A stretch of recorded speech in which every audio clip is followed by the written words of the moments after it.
अस्सलाम वालेकुम। बड़ी खूबसूरत सा सनी सा दिन है और इस वक्त हम उमैर भाई के इनके फार्म पे खड़े।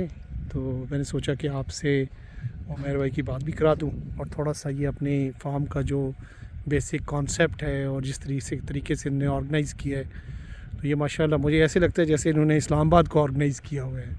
इतने खूबसूरत इतने पार्टीशंस किए हैं और उनको डिस्टिंक्टली आप लेबल किया है नामों से। तो जी उमर भाई अस्सलाम जी वालेकुम। अस्सलाम वालेकुम। कैसे हैं जी? खैरियत से हैं? जी उमर भाई बताएं जी फार्म के बारे में, इसका ओरिजिन क्या है और ये नाम आपने क्यों रखा? जी बिल्कुल, इसका नाम है जी सेवन स्काइज़ ऑर्गेनिक फार्म। और सेवन स्काइज़ का मेन रीज़न यही है कि आप यहाँ से देखें, आपको सात आसमान नज़र आते हैं। तो जो है it has a very good vintage point और व्यू बड़ा अच्छा है इधर से। और ऑर्गेनिक इसलिए कि हमने डिसाइड ये किया है कि everything that will be grown here वो सारी ऑर्गेनिक होगी। हम कोई पेस्टिसाइड्स, कोई फर्टिलाइज़र, कोई कुछ यूज़ नहीं करेंगे। तो दिस इज़ अबाउट इट। तो थोड़ा सा बताएं आपने इसको ऑर्गेनाइज़ कैसे किया, डिफरेंट एरियाज़ में कैसे डिवाइड जी, किया है? तो ये हमारी टोटल जो लैंड है ना, ये है अराउंड 130 केनाल है, अराउंड लिटिल ओवर 16 एकड़्स। तो इसके अंदर ये है कि हमने इसको 7 एरियाज़ में डिवाइड किया है। उसमें 6 एरियाज़ जो हैं वो तो हमने प्लांटेशन के लिए यूज़ किए हैं, और एक जो एरिया है वो हमारा है जिसके अंदर अभी हमारा स्टे है, जिस जरिए हमारा डेरा सा बना हुआ है। तो इसको क्या कहते हैं? हमने डेरा ही नाम दिया अच्छा। है। मैंने अपने वालिद साहब के नाम पे इसको जो है डेडिकेट किया है, कर्नल अफजल दा डेरा। तो वो भी खैर बोर्ड अंदर पड़ा है, वरना मैं अभी दिखाता आपको। तो खैर जो ये बाकी जो 6 एरियाज़ हैं वो इन सिंपल ABCDE। सो ए पीछे है जी। ए जो है वो नॉर्थ में, हमने नॉर्थ टू साउथ जो है ठीक इसकी है। नेमिंग की है। ठीक हो तो गया। ये तकरीबन जो ए है ये लिटिल ओवर 1 एकड़ है, अराउंड ठीक। 10 केनाल है। ठीक है। उसके बाद हम जैसे जैसे साउथ में आते जाते हैं, फिर हमारे पास यहाँ पे बी है। ये वाला एरिया भी है। ये एरिया बी है। ठीक हो गया। अच्छा, इसके अंदर अभी हमने फ़िलहाल कल्टीवेशन नहीं की, लेकिन हमारा प्लान ये है कि हम जो है इसके अंदर इंशाल्लाह ड्रैगन फ्रूट और ग्रेप्स की कल्टीवेशन ठीक हो गया। हमने इसकी बाउंड्री पे जो है ऑलरेडी एवोकेडो लगा दिए हैं। ठीक हो गया। अच्छा, मैं साथ साथ बताता जाऊँ कि हमने ए में जो है सारा जो है अभी हमने पीचेस लगाए हैं, डिफरेंट वैराइटीज़। उसमें फ्लोरिडा की इंटरक्रॉपिंग की है। और जी मैं उसी पे आ रहा था जी, कि हमने ज़बरदस्त। साथ ही साथ जो है इंटरक्रॉपिंग की है। ज़बरदस्त। अच्छा, फिर जैसे जैसे हम साउथ में जाते हैं तो जो हमारी सारी स्लोप्स हैं, जो अगर आप देखें स्लोप आपको इसमें नज़र आ रही होंगी, उस ठीक। पे हमने सारे में जो है वो ऑलिव लगाए हैं, फिग्स लगाए हैं और कुछ पैकन के ट्रीज़ लगाए हैं। और ये एरिया सी है। ये एरिया हमने इसको सी का है।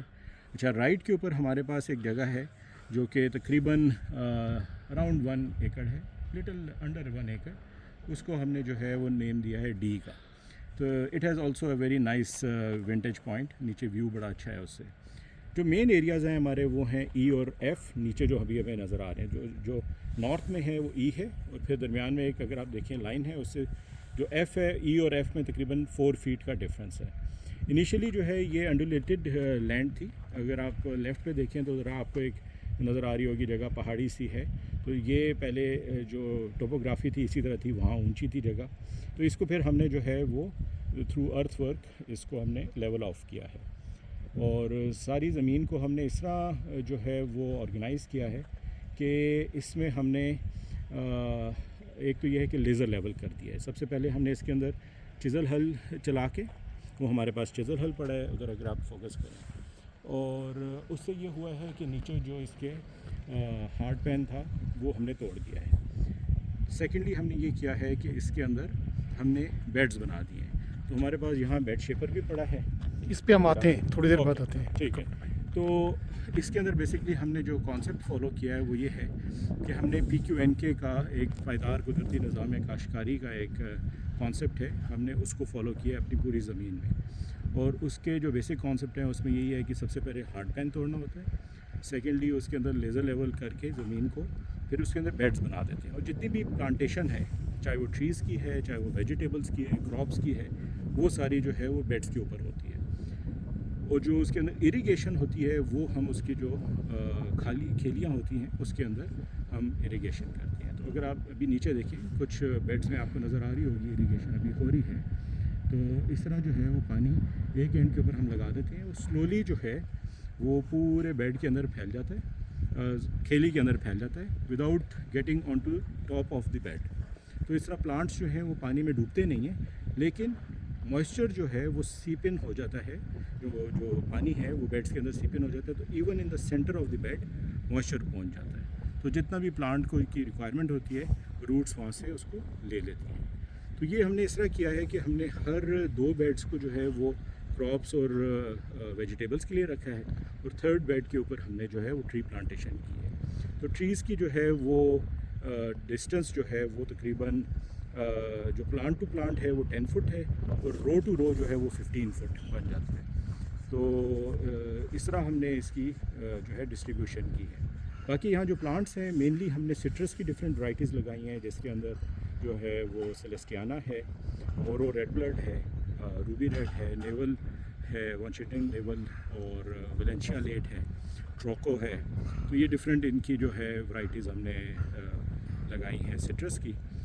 इसके अलावा हमने यहाँ पे पोमेग्रेनेट भी लगाया है, एवोकेडो लगाया है, आम लगाया है, जामुन लगाया है, गुआवा लगाया है। गुआवा हमने पिंक गुआवा लगाया है। फिर उसके अलावा हमने कुछ फालसा भी लगाया है। तो मेन जो है यही ट्रीज़ हैं। बाकी कुछ हमने कम क्वांटिटी में कुछ और भी ट्रीज़ लगाए हैं, जिस तरह के एप्रिकॉट्स हैं, पियर्स हैं, परसिमन है, ये हमने कुछ कम क्वांटिटी में लगाए।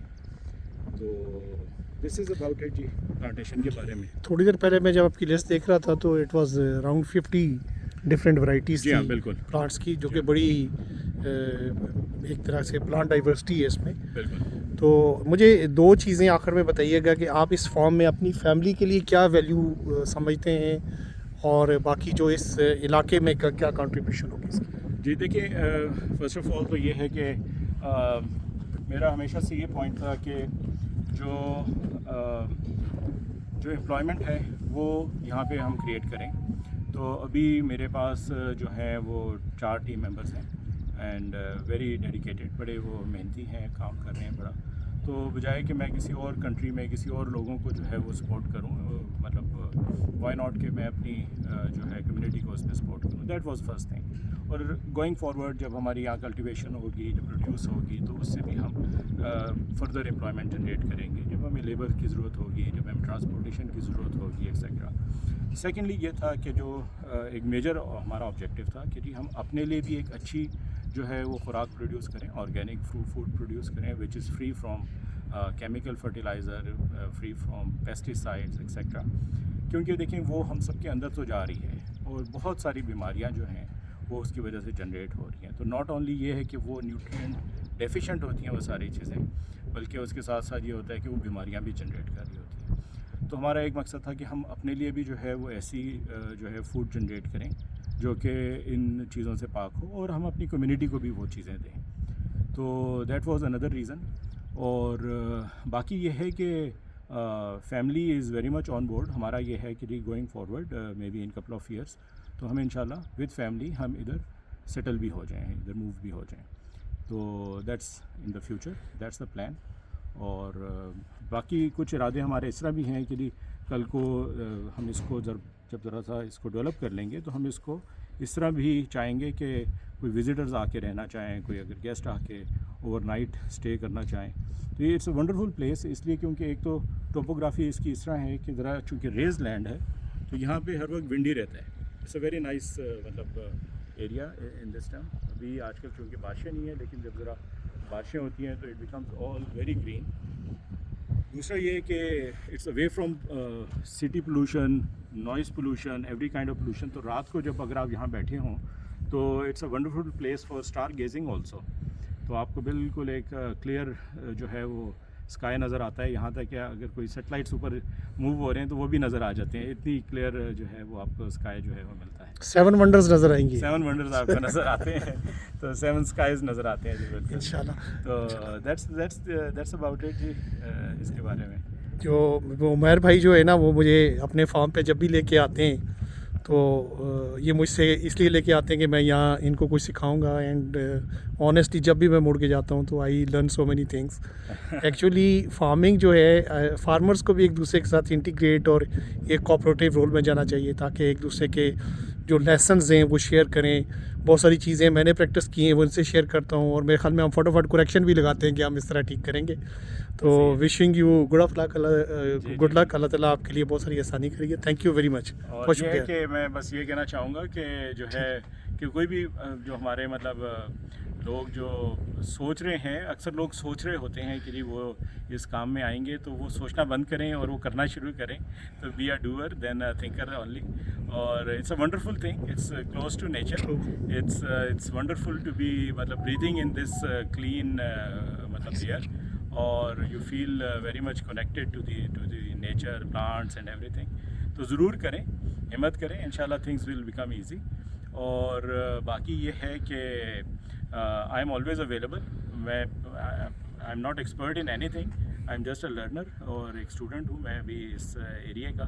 लेकिन ये है कि whatever help I can extend, तो I will be more than happy to do that. ज़बरदस्त, तो thank you, I am always available. बहुत शुक्रिया। थैंक यू, अल्लाह थैंक यू हाफिज़। जी, थैंक यू। अल्लाह हाफिज़।